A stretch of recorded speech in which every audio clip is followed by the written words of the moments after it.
انا من بعد ما تكون طابت تنديرها في الطاجين مع زويته بلديه. غتنقص على البوطه وخليتها تغلى. غتغلى واحد شويه في الطاجين وشويه الكمون والسودانيه وبالصحه والراحه. قولوا لي الا درت بردات ودرتها في فريغو واش تبقى زوينه ولا لا.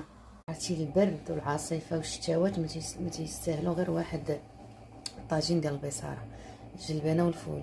دير اللي عندك، يا الفول يا الجلبانه. انا اليوم غنخلطها، تعجبني الجلبانه ولكن غندير اخويتي الجلبانه والفول ميها صايفطي. غنخليها حتى تغلى واحد شويه، نحيد لها الكشكوشه. غندير الثومه شويه الزيت شويه الملحه وغنتي معايا. هادشي درت 2 ريوس ديال الثومه. ها صايفطي مليحه الكوينه منسيهاش.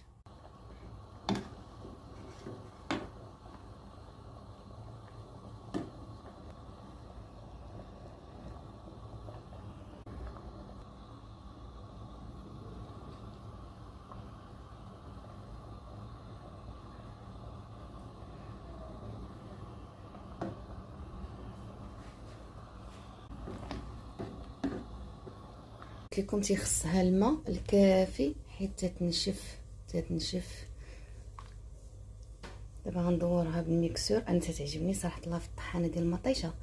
غادي نطحنها بالبراميكسور ونزيد لها شويه الماء وزيت العود. وديك الساعه عاوتاني شنو تندير لها؟ تنديرها في الطاجين وتندير فيها نحك الثومه وزيت العود وتنخليها تغلى.